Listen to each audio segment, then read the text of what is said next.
This month's Mythic banner actually has a 2-for-1 special, except instead of double Mythics like last year, we have one new Mythic and one new Legendary hero. Before we get to that though, as usual, this monthly banner has a starting 8% 5-star focus rate with no pity breakers. If you survived Ascended Legia in the Legendary Remix and the double special heroes banners, then here's more new heroes to chase after.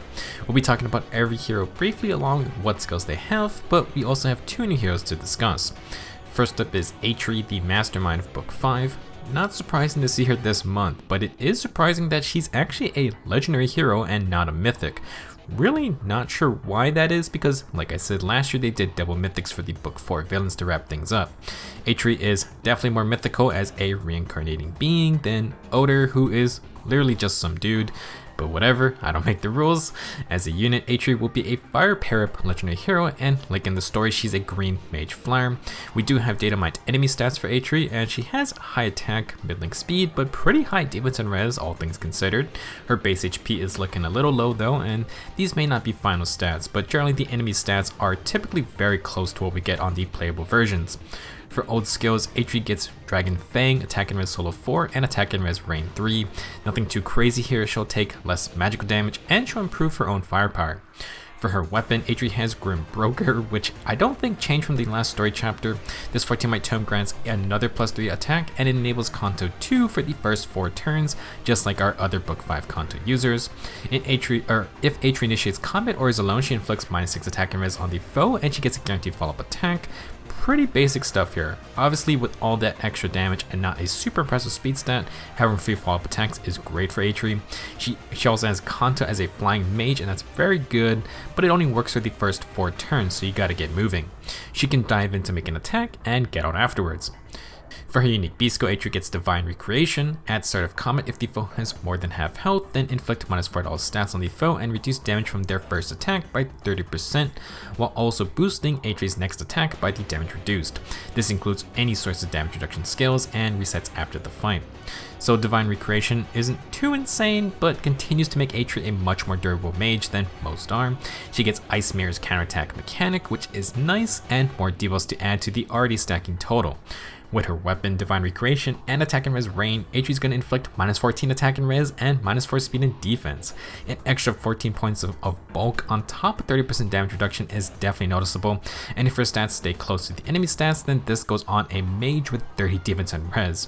Certainly not a super glass cannon, although she's going to still take free damage from archers. If you don't kill Eitri in one hit, then she will fire back harder. I do feel like Eitri is another Micaiah type unit, free follow-ups with damage reduction, although Eitri is stacking a ton of in-combat debuffs. I do think her A slot and Secret Seal slot can see variations. For example, even though she only inflicts -4 speed, nothing is stopping you from running double attack and speed solo skills or attack and speed catch or blade session. Heavy Blade can be an option as well, and an impact skill can offer more protection and would be nice with Kanto to get her to do hit and run tactics. Archers will still be an issue unless you want to run Iot's Shield, but Eitri is certainly more sturdy than the usual flying mage. Overall, nothing we haven't seen before, but we can certainly all agree that Eitri has some hilarious facial expressions to show off, and her animations are pretty great too. Now let's move on to our actual mythic hero. This month we're not getting Fafnir, but Thorr has finally entered the game. While not a huge unexpected surprise, it does seem like a weird point for her to jump in, considering her and Loki have been scheming for years, and her Tempest Trials entrance was for a side plot with Book 2. Maybe Book 6 will finally focus on Loki and Thorr more, but who knows. Now, like with Eitri, we've seen Thorr in game, and she is a flying axe wielder. She's going to be an Astra defense mythic, and boy does she have a really enticing reason to pull for if you need Astra units. For her enemy stats, Thorr is very similar to Eitri, but completely drops speed for more defense. She's very tanky leggy, just like Altina. For other skills, Thorr is going to have Bonfire to no surprise, and will add more to the flames with attack and defense push 4. I'm very surprised that we got 2 flying units and neither one got a new catch skill to play with.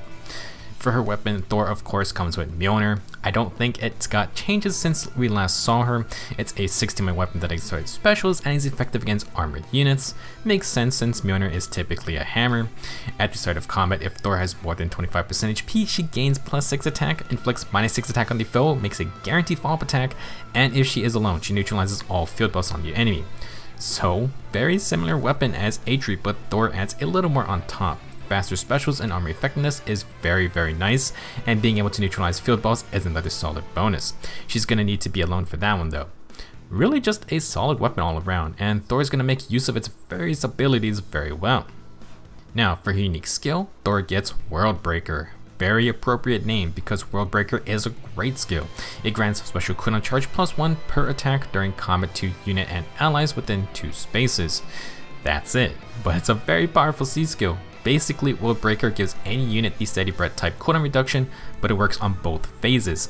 Thor herself gets the extra special charge, and that is super strong with her accelerated special and free fall from her weapon. In terms of team support, Thor does Brave Lucina's or New Year's Valoria's job, but with no limits. She can give this to multiple allies with any unit type. Being an Asher Mythic, this is extremely valuable as Thor can free up special charging skills from your other units' builds. She also makes great use of it in case you need her to whack someone. Now, Thor brings one new inheritable skill, and it's Flow Guard 3. If unit initiates combat, neutralize effects that prevent units' follow-up attacks, and inflict special cooldown charge -1 on the foe per attack. So, Flow Guard is going to be a player phase guard skill that adds the offensive portion of no follow-up. This is a super nice skill considering a lot of units can abuse special cooldown skills for a quick counterattack these days. It also targets follow-up prevention skills, so Flow Guard is a really strong counter to certain armor units who can prevent a follow-up attack and have special fighter, aka Volnado Guard. Add in the fact that Thor's armor effectiveness gets her own increased special charge with 2 cooldown bonfire and has a follow-up built in. She pretty much tries to counter Edelgard as much as possible. Thor won't get bonfired on the first counter, and she can proc bonfire on her own second hit. Now, for other units, Flow Guard may have restrictions similar to Flow Refresh. That means only inheritable by melee flyers and cavaliers, minus beast and dragons. We'll have to look more into that once it's out, but this is a very interesting new beast skill option, and it can also work better for Wings of Mercy tactics compared to Flow Refresh. Overall, Thor is going to be a pretty fun unit. She's quite capable herself, although also still weak to archers. Worldbreaker is a very strong C skill, especially on an Astro Mythic. Thor can provide a ton of utility just with that skill alone, and a lot of units would love to get access to that type of cooldown reduction. For example, tanky mages, cavs, flyers, even army units who no longer need steady breath or special fighter. For example, I have a Black Knight with Crafty Fighter, which has guard, and I can pair that up with the steady breath Sacred Seal. I could drop steady breath for a bigger stat booster now. Pretty much the same idea as Brave Lucina, but Thor can apply this to other non-physical damage units, and it works on the player phase, which means you can also replace heavy or flashing blade type skills. She could be a very interesting Gale Force unit since she would have a 4 cooldown Gale Force with a double, and Worldbreaker could actually let other Wings and Mercy units get more special charge when they warp near to her. Being a flying unit also gives Thor more positioning options, so she could be a neat enabler for offensive tactics, although you're gonna have to do a bit more thinking for that. As someone who was looking for some new Astro teams, Thor is very enticing to me. Unfortunately, Volk took all my orbs, but I may still give it a try. This is an excellent bait banner before we hit the December madness. Moving on to the other 10 heroes on the banner, let's talk about them briefly. For red we have Plumeria, legendary Sigurd, and Muspell. Blue has Nott, legendary Dimitri, and Fallen Dimitri, oh boy. Green is extra spicy with both Eitri and Thor available. We also have Dagr, and we all know the Pathfinder sisters are excellent units, so that's a very nice group. Last, Colorless is gonna feature Bramimond, legendary Micaiah, and legendary female Corrin. Starting with red, we have Mythic Plumeria. She's a Astro Mythic and a red tome flying mage. Plumeria is pretty min-maxed with low speed and defense, but good attack and res. She is a dancer though, so that's her primary role, and her weapon grants +3 attack and res in a big AoE around her. With her Sweet Dreams dance, she grants +3 to all stats on her ally, and inflicts -4 to all stats on the nearest foe within 4 spaces. For extra support, Plumeria is going to have sabotage speed for more debuffing, and for her personal combat power, she has attack and res push 4 and attack and res range 3. Plumeria is a solid dancer to have, and she has some decent skills as well. Next is legendary Sigurd, who is the bane of a lot of players. He's a sword cavalier, and hollow turfing has accelerated specials, +5 to all stats, a free follow-up built in, and Sigurd gets damage reduction versus ranged hits. It's a solid weapon, but it is his Holy Knight aura special that really was a mistake. It gives Sigurd 1 extra movement all the time, and if it procs, then Sigurd gives his whole team +6 attack and 1 extra movement too. That is extremely powerful, and it works even if Sigurd dies in the fight. It's on a 1 cooldown, so you can just use Quick Impulse to recharge it, and if you put him on a defense team with Nott's Pathfinder plus some dancers, he's just going to be an annoyance.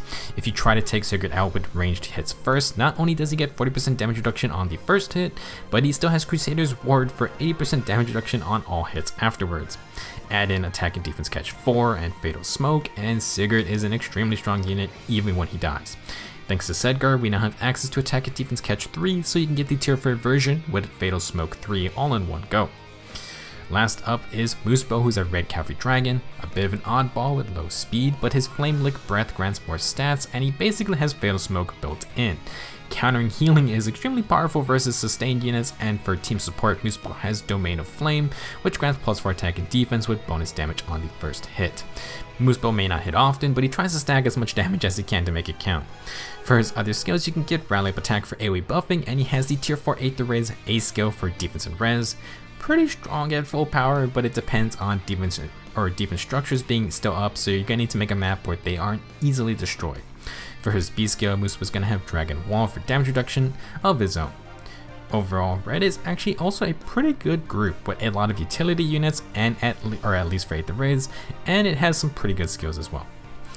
Moving on to Blue, we have more Eitri Manus with Mythic Nott, one of Legendary Sigurd's main partners in crime. Nott is a dark mythic, so she's a defense unit, she's a fast lance infantry unit, and her weapon grants +5 tall stats with bonus doubler. That's fine and dandy, but she also has Pathfinder, which allows allies to move through Nott's tile for free. Pair that with Sigurd's extra movement on everyone or dancers, and you get disgusting mobility.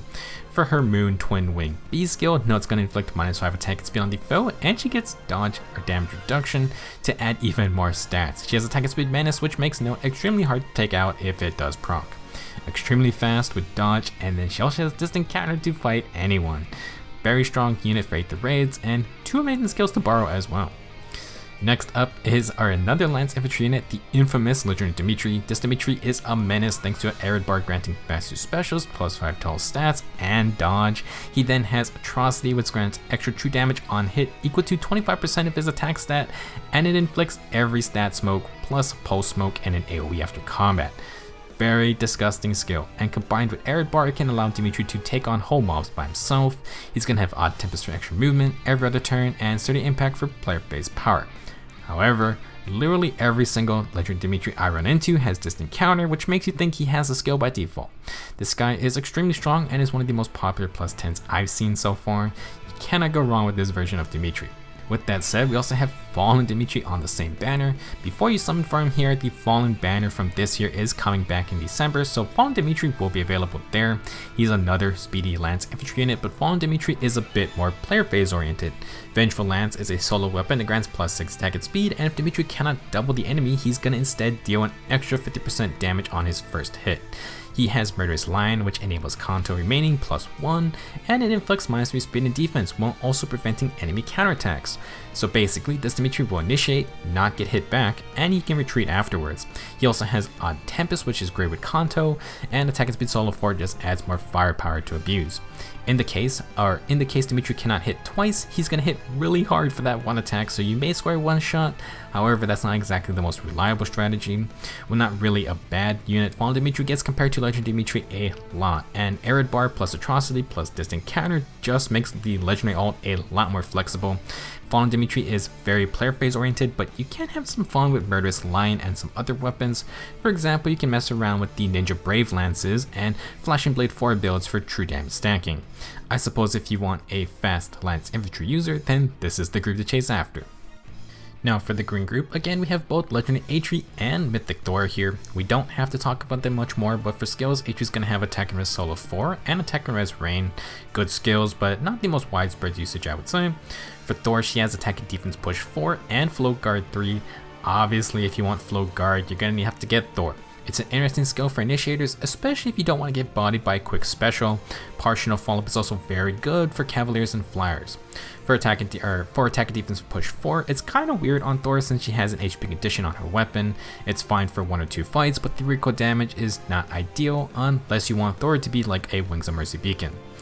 To round out the green group, we're joined by Mythic Dagr. She's an Axe Infantry unit and a light mythic. Like her sister, her weapon grants a ton of stats with Pathfinder, but Dagr gets a Spectrum Unity effect instead of bonus doubler. Pathfinder is such a strong tool for any fight, and Dagr brings that utility to light seasons. For her Sun Twin Wing B skill, she inflicts -5 speed and defense on the foe, and she gets no follow-up 3.